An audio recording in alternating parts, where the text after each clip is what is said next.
السلام علیکم ورحمۃ اللہ وبرکاتہ۔ عزیز طلباء، آج جو سبق ہم پڑھنے جا رہے ہیں اس کا عنوان ہے سورۃ القصص۔ سورۃ القصص مکی سورت ہے، اس میں 88 آیات ہیں۔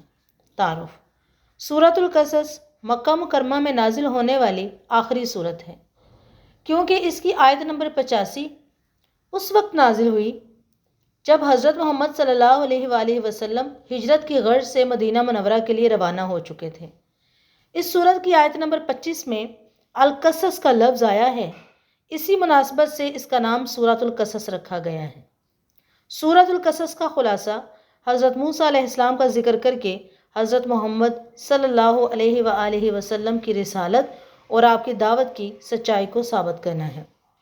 عزیز طلباء، جو بہت اہمیت کے حامل ہیں وہ ہیں اس کے مضامین۔ جیسے کہ آپ جانتے ہیں کہ جب ہم تفصیلی سوال لکھتے ہیں تو اس میں جو ہماری ترتیب ہے وہ ہے تعارف، جس میں ہم پوری سورت کا تعارف دیتے ہیں کہ اس سورت کی خاصیت کیا ہے۔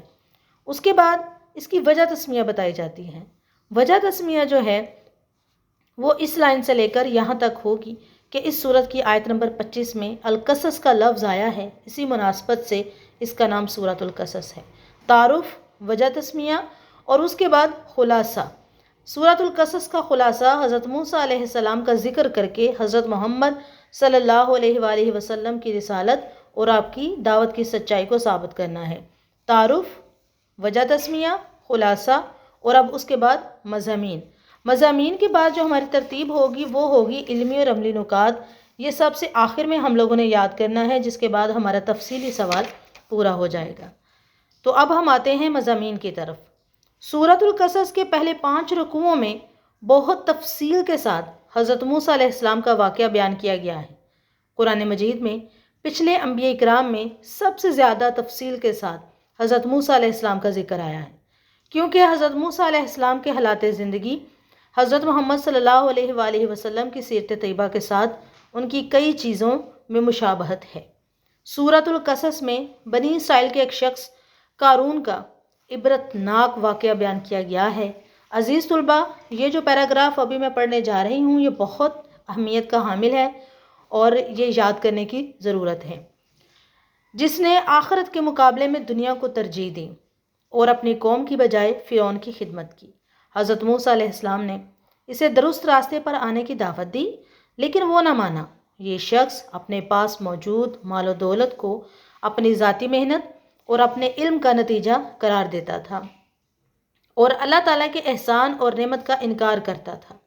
نتیجتاً کیا ہوا؟ قارون اپنے مال و اسباب کے ساتھ ہی ہلاک کر دیا گیا۔ یہ سب کچھ اس کی ناشکری کی وجہ سے ہوا۔ سورت کے اختتام پر حضرت محمد صلی اللہ علیہ وآلہ وسلم کی امت کو خصوصیت کے ساتھ یہ تلقین کی گئی ہے کہ اللہ تعالیٰ کے سوا کسی کی عبادت نہ کریں۔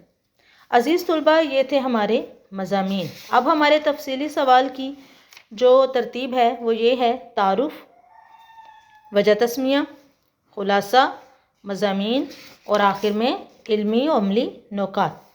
سورۃ القصص کے مطالعہ سے جو اہم علمی اور عملی نکات ہمیں معلوم ہوتے ہیں وہ یہ ہیں: ظالم لوگ لوگوں کو تقسیم کر کے ان پر حکومت کرتے ہیں۔ حکمت و دانائی اور علم اللہ تعالیٰ کی خاص نعمتیں ہیں جو خاص بندوں کو عطا ہوتی ہیں۔ ہدایت صرف اللہ تعالیٰ کی توفیق سے حاصل ہوتی ہے، اس لیے ہمیں اللہ تعالیٰ سے ہدایت کی دعا کرتے رہنا چاہیے۔ دنیا کی نعمتیں اور ساز و سامان آخرت کی بہترین اور ہمیشہ رہنے والی نعمتوں کے مقابلہ میں کوئی حیثیت نہیں رکھتی۔ اللہ تعالیٰ نے ہمارے لیے دن اپنا فضل یعنی رزق تلاش کرنے اور رات آرام کرنے کے لیے بنائی ہے۔ ہمیں اپنے علم اور صلاحیتوں پر اترانا نہیں چاہیے، کیونکہ یہ سب اللہ تعالیٰ کا فضل ہے۔ اللہ تعالیٰ کو ناراض کر کے کمایا ہوا مال ہلاکت اور بربادی کا سبب بنتا ہے۔ آخرت کا گھر ان پرہیزگاروں کے لیے ہے جو زمین میں نہ بڑائی چاہتے ہیں اور نہ فساد۔ اللہ تعالیٰ کی ذات کے سوا ہر چیز ہلاک ہونے والی ہے۔ ہمیں شرک سے بچنا چاہیے اور صرف اسی کی عبادت کرنی چاہیے۔ تو عزیز طلباء، یہ تھا ہمارا سبق سورۃ القصص۔ سورۃ القصص کا تفصیلی سوال بھی میں نے آپ کو سمجھا دیا کہ پہلے تعارف آئے گا، پھر وجہ تسمیہ آئے گی، پھر اس کے بعد خلاصہ، دن مضامین، اور آخر میں ہم علمی اور عملی نکات جو ہیں وہ ترتیب کے ساتھ لکھ دیں گے تو ہمارا تفصیلی سوال مکمل ہو جائے گا۔